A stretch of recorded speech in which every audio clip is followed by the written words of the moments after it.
নমস্কাৰ আপোনালোক সকলোকে পুনৰবাৰ আপোন নিউজৰ অন্য এটা ভিডিঅ'লৈ স্বাগতম জনাইছো। তো আপোনালোকৰ খবৰ খাতি কেনেকুৱা কমেন্ট সেকশনত জনাব। কুকুৰাঝাৰৰ পৰিস্থিতি বৰ্তমান সময়ত বৰ বিশেষ ভাল নহয়। তো তাৰ কাৰণে আপোনালোকক অকণমান আগতীয়াকৈ সতৰ্কিত কৰি দিব বিচাৰিছো। কুকুৰাঝাৰক লৈ যিকোনো মন্তব্য সামাজিক মাধ্যমত নকৰিব, কিন্তু অসম আৰক্ষীয়ে সতৰ্কতা জাৰি কৰি দিছে যে কুকুৰাঝাৰক লৈ যাতে কোনেও বেয়া মন্তব্য নকৰে, হিংসাত্মক কথা নকয় বা কুকুৰাঝাৰক লৈ যাতে কোনেও অপপ্ৰচাৰ নচলায়, তাক লৈ অসম আৰক্ষীয়ে কিন্তু সতৰ্কতা জাৰি কৰি দিছে। গতিকে এইটো এটা ডাঙৰ ইস্যু চলি আছে কুকুৰাঝাৰক লৈ, সেইবাবে ভাবিলো আপোনালোকক আজি খবৰ আৰম্ভ কৰাৰ আগতেই জনাই দিওঁ। কাৰণ কুকুৰাঝাৰত বৰ্তমান সময়ত অনিৰ্দিষ্ট কাললৈকে ইন্টাৰনেট কৰ্তন কৰি দিয়া হৈছে। হাগ্ৰামা মহিলাৰীয়ে কৈছে ইয়াতে তৃতীয় পক্ষই সুবিধা ল'ব বিচাৰিছে। কুকুৰাঝাৰৰ যি পৰিস্থিতি হৈছে তাক লৈ তৃতীয় পক্ষই এতিয়া সুবিধা ল'ব বিচাৰিছে। কুকুৰাঝাৰত এটা এক্সিডেণ্টৰ ঘটনাক লৈ কুকুৰাঝাৰ বৰ্তমান সময়ত চাৰিওফালে গৰম হৈ আছে। গতিকে কুকুৰাঝাৰক লৈ আপোনালোকে যিকোনো মন্তব্য নকৰিব। বৰ্তমান সময়ত পৰিস্থিতি শান্ত হৈছে যদিও আপোনালোকে যদি কৰা এটা কমেণ্টে বা এটা যদি আপলোড কৰা ভিডিঅ'য়ে কুকুৰাঝাৰৰ আকৌ হিংসা সৃষ্টি হ'ব পাৰে, তেনেহ'লে আপোনালোকৰ কিন্তু বিপদ আহিব। গতিকে কুকুৰাঝাৰক লৈ যিকোনো তথ্য শ্বেয়াৰ নকৰিব সামাজিক মাধ্যমত। বাৰু যি কি নহওক, আগবাঢ়িছোঁ আজিৰ খবৰটোৰ ফালে। অসমৰ মুখ্যমন্ত্ৰী ডক্টৰ হিমন্ত বিশ্ব শৰ্মাদেৱে ঘোষণা কৰিছে যে অসমৰ শ্ৰমিকসকলক এতিয়া ৫,০০০ টকাকৈ আগবঢ়োৱা হ'ব। এককালীন সাহায্য হিচাপে অসমৰ শ্ৰমিকসকলক অসমৰ মুখ্যমন্ত্ৰী ডক্টৰ হিমন্ত বিশ্ব শৰ্মাদেৱে আগবঢ়াব বুলি জনাইছে।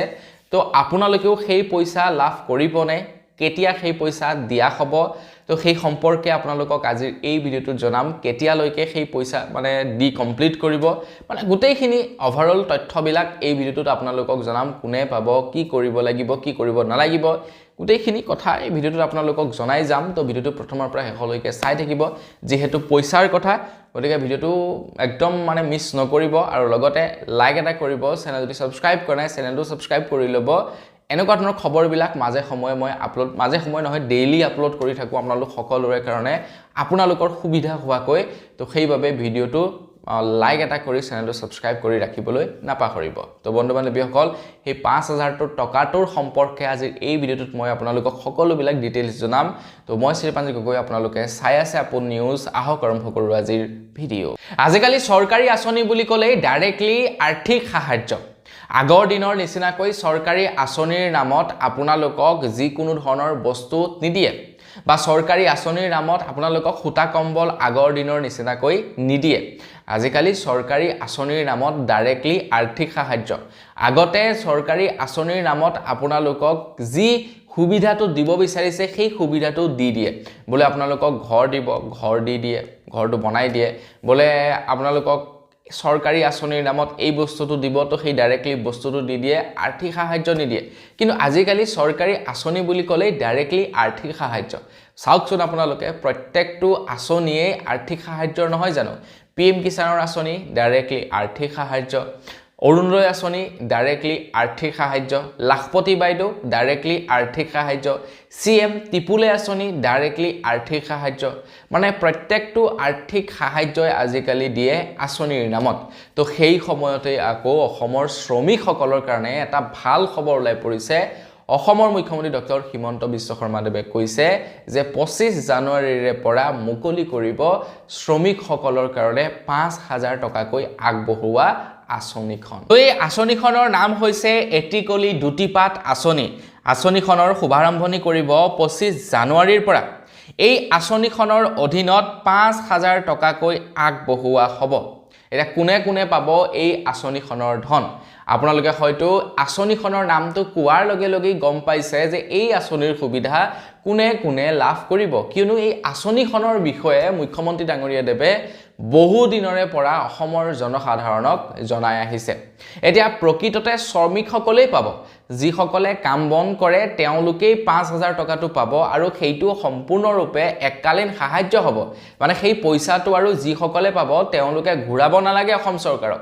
ডাইৰেক্টলি অসম চৰকাৰে তেওঁলোকক ৫,০০০ টকাটো বেংকৰ একাউণ্টত ভৰাই দিব বা চেক বিতৰণ কৰিব, আৰু সেই ৫,০০০ টকাটোৰে তেওঁলোকে যি কাম কৰিব বিচাৰে তাকেই কৰিব পাৰে, ঘূৰাব নালাগে এইটো ডাইৰেক্টলি আৰ্থিক সাহায্যই হয় এককালীন সাহায্য মানে ইয়াৰ পাছত আৰু নিদিয়ে এইটো এবাৰেই দিব প্ৰত্যেক বছৰে বছৰে বা প্ৰত্যেক মাহে মাহে এই পইচাটো দি নাথাকে এবাৰেই দিব আৰু সেইটো সম্পূৰ্ণৰূপে ৰেহাই মানে কোনো ধৰণৰ 1 টকাও ঘূৰাব নালাগে সেই 5000 টকাটো আৰু পোৱাটো শ্ৰমিকসকলেই পাব মানে মহিলায়ো পাব পুৰুষেও পাব মানে উভয়ে পাব কাৰণ শ্ৰমিক আজিকালি সবেই ন কেৱল পুৰুষেই যে শ্ৰমিক তেনেকুৱা নহয় মহিলাও আছে শ্ৰমিক গতিকে সবেই শ্ৰমিক গতিকে শ্ৰমিকসকলেই পাব কিন্তু সব শ্ৰমিকে নাপায় আমাৰ অসমৰ যিসকল শ্ৰমিকে চাহ বাগানত কাম কৰে সেই সকল শ্ৰমিকেহে এই আঁচনিৰ সুবিধা লাভ কৰিব বুলি জনাইছে এইখিনিতে কিন্তু এটা কথা মনত ৰাখিব চাহ জনগোষ্ঠীয় লোক বা আদিবাসী লোক বুলি ইয়াতে কিন্তু উল্লেখ কৰা নাই বলে কেৱল আদিবাসী সকলেই পাব বা চাহ জনগোষ্ঠীয় লোকসকলেই যে পাব সেই বুলি কিন্তু ইয়াতে উল্লেখ কৰা হোৱা নাই ইয়াতে কৈছে যিসকল লোকে চাহ শ্ৰমিক বা যিসকল লোকে চাহ বাগানত কাম কৰে তেওঁলোকক এই 5000 টকাটোৰ আৰ্থিক সাহায্য আগবঢ়াব বুলি জনাইছে আমি বহুতো জায়গাত দেখো যে কেৱল আদিবাসী সকলেই যে চাহ বাগানত কাম কৰে তেনেকুৱা নহয় আদিবাসী সকলৰ উপৰিও অন্যান্য মানে জনগোষ্ঠীয় মানুহবিলাকেও চাহ বাগানত কাম কৰে বা অন্যান্য মানুহবিলাকেও চাহ বাগানত কাম কৰে শ্ৰমিকৰ কাম কৰে সো তেওঁলোককো এই 5000 টকাটো আগবঢ়াব বুলি জনাইছে অকল যে চাহ জনগোষ্ঠীয় লোকেই পাব তেনেকুৱা ধৰণৰ কথা নহয় কিন্তু চাহ বাগানত কাম কৰা শ্ৰমিক হ'ব লাগিব তেতিয়াহে সেই 5000 টকাটোৰ সুবিধা লাভ কৰিব বুলি জনাইছে 25 তাৰিখৰ পৰা সেই আঁচনিখনৰ শুভাৰম্ভণি কৰিব আৰু ফেব্ৰুৱাৰী মাহৰ ভিতৰত গোটেই আঁচনিবিলাকৰ পইচা দি আপোনালোকক সম্পূৰ্ণ কৰিব মানে আমাৰ অসমত এতিয়া যিমান বিলাক আঁচনি মুকলি কৰিছে গোটেই আঁচনিবিলাকৰ টকাসমূহ ফেব্ৰুৱাৰী মাহৰ ভিতৰত দি কমপ্লিট কৰি দিব কাৰণ নিৰ্বাচনৰ দিন ঘোষণা কৰাৰ লগে লগে মানে চৰকাৰে সেই আঁচনিবিলাক কাৰ্যকৰী কৰিব নোৱাৰা হ'ব আৰু হয়তো নিৰ্বাচনৰ দিন চাগে ফেব্ৰুৱাৰী মাৰ্চ মানত ঘোষণা কৰি দিব যে 26ৰ নিৰ্বাচন হ'ব কেতিয়া আৰু নিৰ্বাচনৰ দিন ধাৰ্য কৰাৰ লগে লগে চৰকাৰে আৰু মানে সেই কামকাজবিলাক কৰিব নোৱাৰা হ'ব চৰকাৰে আৰু আঁচনিবিলাক কাৰ্যকৰী কৰিব নোৱাৰিব যাৰ কাৰণে কি মহিলাসকলক ফেব্ৰুৱাৰী মাহতেই 20000 টকা কৈ দি দিব অৰুণোদয় আঁচনিৰ ধন আৰু যিমান বিলাক আঁচনি আছে গোটেই আঁচনিবিলাকৰ পইচা ফেব্ৰুৱাৰী মাহৰ ভিতৰতে দি কমপ্লিট কৰিব গতিকে এই এটিকলি দুটিপাত আঁচনিখনৰ ধনো মানে যি 5000 টকা কৈ দিব বুলি কৈছে সেই 5000 টকাটো ফেব্ৰুৱাৰী মাহৰ ভিতৰতে দি কমপ্লিট কৰিব 25 জানুৱাৰীৰ পৰা আঁচনিখন আৰম্ভ কৰিব একদম এপ্ৰিলৰ ভিতৰত কমপ্লিট ফেব্ৰুৱাৰীৰ ভিতৰত কমপ্লিট কৰি দিব বুলি জনাইছে তো বন্ধু বান্ধৱীসকল যিসকল আদাৰ শ্ৰমিক আছে তেওঁলোকে অকলমান হয়তো মনত দুখ কৰিব পাৰে কিন্তু দুখ নকৰিব অকল কেৱল চাহ শ্ৰমিকৰ কাৰণে এই আঁচনিখন